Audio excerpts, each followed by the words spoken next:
কাবাব এমন একটি খাবার যা আমরা কম বেশি সকলেই পছন্দ করি। আমরা অনেকেই কাবাব রুটি, ভাত, মাংসের সাথে খেতে বেশি পছন্দ করি। অথবা বিকালের নাস্তা হিসাবে অনেকেই আমরা কাবাব খেয়ে থাকি। চলেন আজ সেই কাবাবের রেসিপিটি আপনাদের সাথে শেয়ার করি। কাবাব বানানোর জন্য আমি প্রথমেই আধা কেজি পরিমাণ গরুর মাংসকে ছোট ছোট পিস আকারে কেটে নিয়েছি।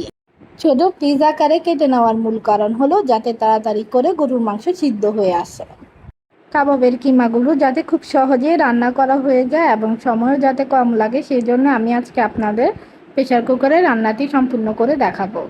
আধা কেজি গরু মাংসের জন্য আমি 1 কাপ পরিমাণ পেঁয়াজ কুচি, 2 টেবিল চামচ পরিমাণ আদা বাটা এবং 3 টেবিল চামচ পরিমাণ রসুন বাটা নিয়ে নিলাম। আজকে আমি কোনো প্রকারের হলুদ মরিচের গুঁড়ো ব্যবহার করব না, কারণ রেডিমিক্স কাবাব মশলা দিয়েই আমি আজকে আপনাদের কাবাবগুলো বানিয়ে দেখাবো।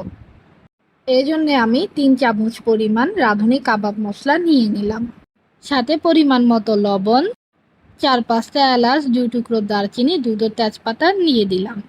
ভালোভাবে গরু মাংসগুলো মশলার সাথে মেখে নিয়ে আমি 10 মিনিটের জন্য রেস্টে রেখে দিলাম। 10 মিনিট পরে এসে আমি 1 কাপ পরিমাণ পানি গরুর মাংসের মধ্যে দিয়ে ভালোভাবে মিশিয়ে প্রেসার কুকারের ঢাকনাটি লক করে দিলাম খুব ভালোভাবে। চুলার আগুন সর্বোচ্চ তাপমাত্রায় রেখে আমি প্রথমে একটি সিটি দিয়ে নিলাম। এরপর চুলার আঁচ মিডিয়াম টু লোতে রেখে আমি খুব ভালোভাবে কিমা রান্না করে নিলাম। এ সময় সিটি হিসাব করার কোনো প্রয়োজন নেই, কারণ চুলার আঁচ মিডিয়াম টু লোতে থাকার কারণে অনেক সময় 5 থেকে 6টা সিটি উঠতে পারে বা এর চেয়েও কম হতে পারে। তবে এই সময় প্রেসার কুকারটি ভালোভাবে কিছুক্ষণ পরপর নেড়ে দিবেন, যাতে নিচে থেকে কোনোভাবেই মাংস ধরে না আসে।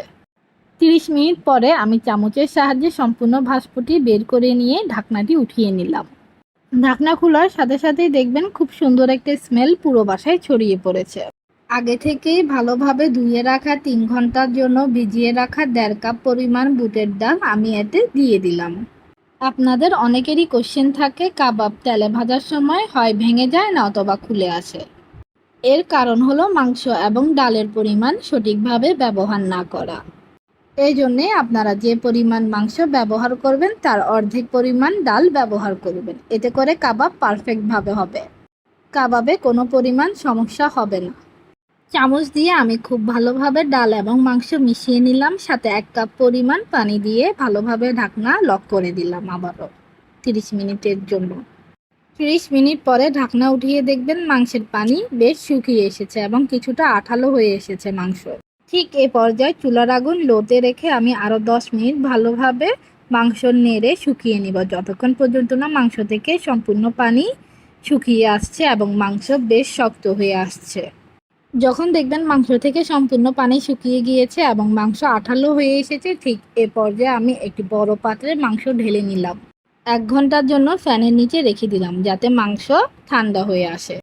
মাংসের কিমা যখন খুব ভালোভাবে ঠান্ডা হয়ে যাবে, ঠিক এ পর্যায়ে আমি বাটনায় ভালোভাবে মাংস বেটে নিলাম। কেউ চাইলে মিক্সার ব্লেন্ডারও ব্লেন্ড করে নিতে পারেন। একটি পাত্রে আমি 200 গ্রাম পরিমাণ মাংসের কিমা বাটা নিয়ে নিলাম। 1 কাপ পরিমাণ পেঁয়াজ কুচি, 6-7টা কাঁচামরিচ কুচি এবং স্বাভাবিক তাপমাত্রায় রাখা একটি ডিম দিয়ে আমি ভালোভাবে কিছুক্ষণ মেখে নিলাম মিশ্রণটি। অবশ্যই স্বাভাবিক তাপমাত্রায় রাখা ডিম ব্যবহার করবেন, এতে করে কাবাব পারফেক্টভাবে হবে। আমি হাতের সাহায্যে সম্পূর্ণ মিশ্রণটি ভালোভাবে মেখে নিলাম।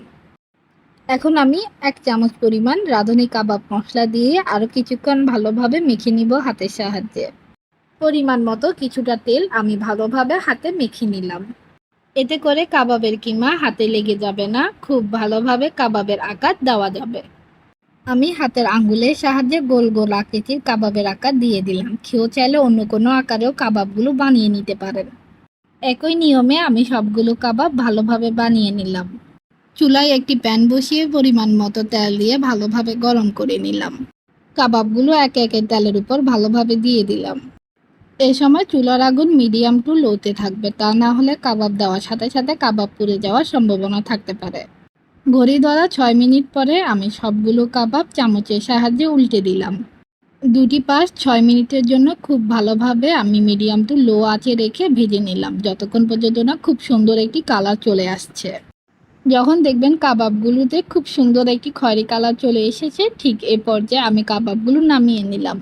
একটি প্লেটে আমি খুব সুন্দরভাবে কাবাবগুলো পরিবেশন করে নিলাম। একটি কাবাব আপনাদেরকে ভেঙে দেখাচ্ছি যে ভিতর থেকে কতটা পারফেক্টভাবে কাবাবগুলো রান্না করা হয়েছে। দেখেই বুঝতে পারছেন কাবাবগুলো ভিতর থেকে কতটা জুসি হয়েছে।